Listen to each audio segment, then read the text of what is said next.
Good afternoon, everybody, and welcome back to another Webinar Wednesday. We are going to be talking today about National Stalking Awareness Month and doing a little bit of Stalking Awareness 101. So, as always, my name is Thad Graham. I am the Education Specialist with Family Services Incorporated for the Victim Service Program. Excuse me. I am going to be talking to you today. If you have any questions or if you have any comments, anything like that, please feel free to go ahead and place them down in the comments below, as well as in the question section as well. I, of course, will hang out afterwards for a little bit if anybody has any questions to answer and to go from there.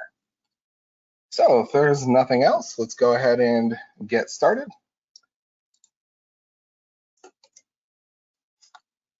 So as many of you may know, January is the National Stalking Awareness Month.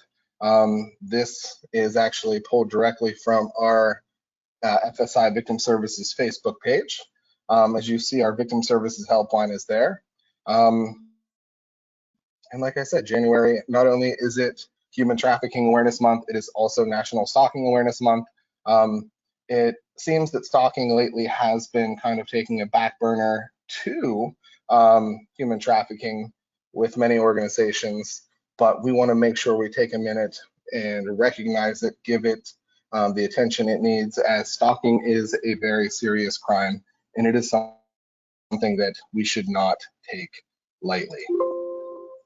So what is stalking?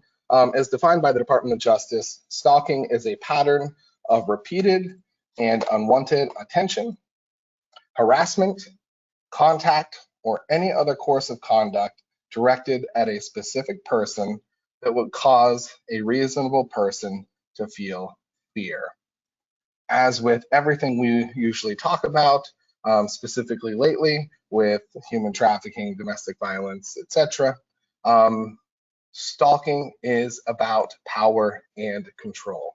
It is about gaining power and control over another individual. Stalking laws and definitions do differ from state to state, so please make sure you know what it says in your local state. What we do also know with stalking is that it affects younger people on average more than it does older adults. 18 to 24-year-olds experience the highest rate of stalking, among adults. It does not say that it cannot happen later in life. Stalking can occur at any age, and it can, of course, occur below the age of 18 as well. But the age group of 18 to 24 is where we see most stalking occurring for adults.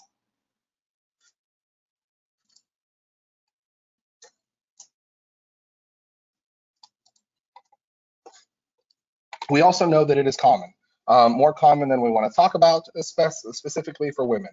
Reported that 1 in 6 women and 1 in 17 men have experienced stalking in their lifetime. Now, this is just reported, as all of these statistics we usually talk about, specifically when looking at men, they are less likely to report an incident of stalking than a woman is. At the same time, 1 in 6 women is still very, very common, but probably a little lower than the actual number that occurs. Once again, this is just reported figures. We also know that a majority of victims know who their stalker is. Only 16% of the time, the stalker is a complete and total stranger. 84% of the time, a vast majority of the time, the stalker is someone the victim knows. A large majority of the time, it's an intimate partner or a past intimate partner, but it can also be an acquaintance, a family member, authority figures. Most likely, they know who this person is.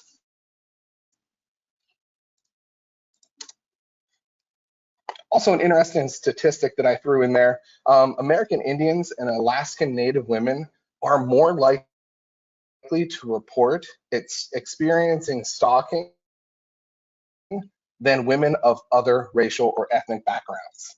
Now, I haven't had a chance to look into this even further. I just thought it was an interesting tidbit there and something to think about. Why are American Indian and Alaskan Native women more likely to report experiencing stalking in their lifetime?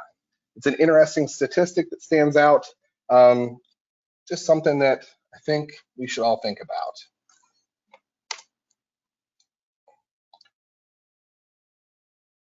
Now, unfortunately, like I said, stalking, especially in the month of January, seems to get overshadowed by human trafficking. Not to say that human trafficking isn't a horrible thing, but stalking is a crime. It is a crime, and it is dangerous as well. For female survivors, more than 60% reported the person stalking them was a current or former partner. Remember, we said 84% of the time, it is someone they know. A large majority of the time, up to 60%, it is an intimate partner or a past intimate partner who is stalking them. Almost 25% reported the person stalking them was an acquaintance, and about 6% said the person stalking them was a family member.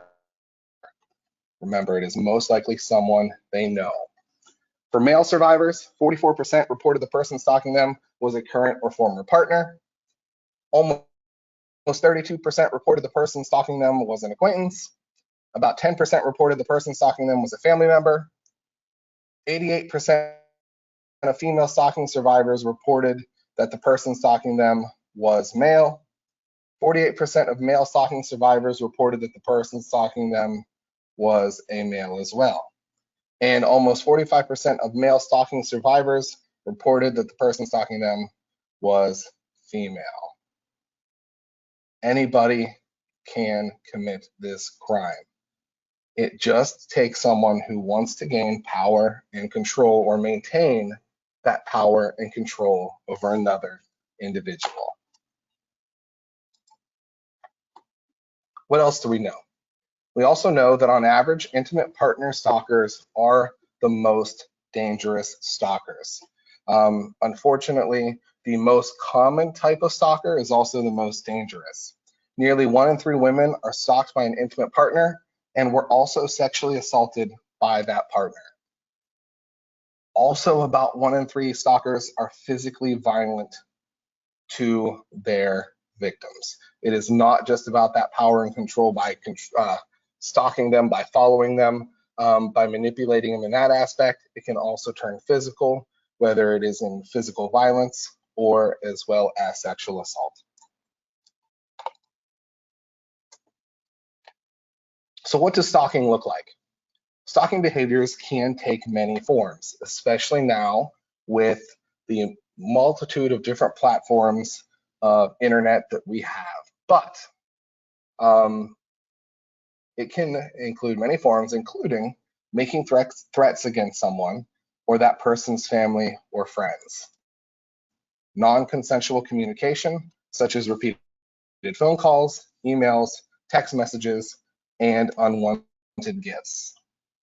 Repeated physical or visual closeness, like waiting for someone to arrive at certain locations, following someone, or watching someone from a distance, as well as any other behavior used to contact, harass, track, or threaten someone.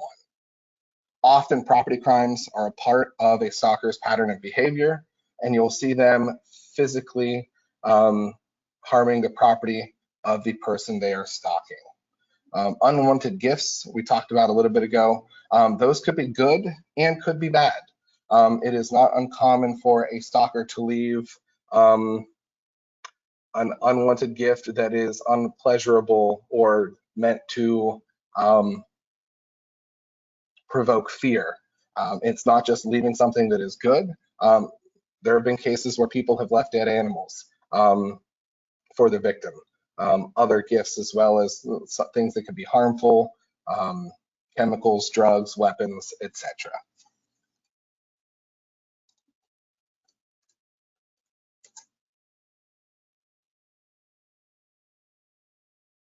And a visual thing here for you. Unwanted contact, showing up in places, spreading rumors, leaving gifts, following, spying, and or waiting for the victim are all common stalking behaviors. So what about the internet? What about cyber stalking? This is also known as the use of technology to stalk. It is a broad term that is used to cover all forms of stalking that rely on technology. And just another fact here, 2/3 of stalkers pursue their victims at least once a week. Many pursue them daily. Unfortunately, these victims are not getting a break. They never know when they're going to be stalked. They never know when that person is going to show up, when they're going to call, when they're going to harass them. Once again, it's about that person gaining power and control over the other individual's life, their schedule, their feelings, their emotions. Cyber stalking, some uses of technology to stalk include, but of course are not limited to, persistently sending unwanted communications through the internet, such as spamming someone's email inbox or social media platform. Posting threatening or personal information about someone. Specifically, you'll see this on social media sites where someone will post threatening and or personal information, and of course make it public for everyone to see. Video voyeurism, or installing video cameras that give the stalker access to someone's personal life. What was that, about 10 to 15 years ago? There was that, about 10 years ago, a real high profile case where Erin Andrews, the ESPN reporter, had a stalker, and that person installed video cameras in her hotel room and was able to video record her while she was in the nude. He then leaked those videos to the internet. So it is not something that is just limited to, of course, us. Using GPS or other software tracking systems to monitor someone without their knowledge or consent. Unfortunately, this is becoming much easier, and we're seeing this more and more, especially with domestic violence victims, where they are being stalked using GPS trackers that are used for luggage, as well as someone's phone and other systems where they are tracking and monitoring where that person is going every second of every day. A lot of these GPS locators that are used for luggage are tiny. They're much smaller than, they're usually half the size of a credit card. They're very easy to hide in someone's car or in someone's, bag, backpack, purse, etc. Very common and a very, very easy way for people to track someone. And it is definitely a very large problem we are seeing here, especially in Blair County. Using someone's computer and or spyware to track their computer activity as well.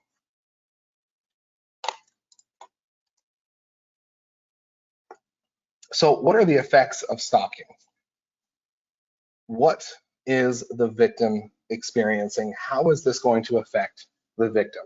Well, the truth is, the longer the stalking goes, the greater the psychological distress. Remember, this person does not know if they're going to get one phone call, known phone calls, 300 phone calls, whether this person is going to show up at their work, whether they're going to leak lewd photos of them on the internet. This is a 24-hour, 7-day-a-week stress that is causing this individual. That power and control over their everyday life is being lost to this stalker, to this person who is trying to gain that power and control over them. Many stalking survivors experience depression, anxiety, PTSD, and other mental health impacts. And like I said, the longer the duration, the greater that psychological distress, the harder it is for the survivors to get better after the stalking ceases.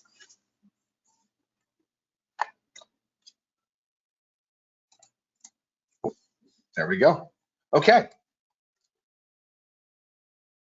What else can happen? Well, unfortunately, one study found that only 6% of intimate partner stalking victimizations were reported to the police. Like I said, it is a very, very underreported topic.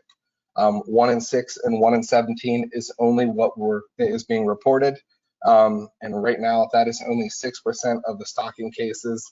That number and that amount of people that are being stalked should be much, much higher. We know that stalking increases the risk of intimate partner homicide by 3 times. Remember, the most common type of stalking, which is a current or past intimate partner, is also the most dangerous, increasing the risk of homicide by 3 times. And the most common use of the criminal justice system prior to attempted or completed intimate partner femicide was reported stalking. It is very common for, specifically in this instance, a female to report stalking to a police, to the authorities, and then end up being murdered by that same stalker, by that same intimate partner, either current or past.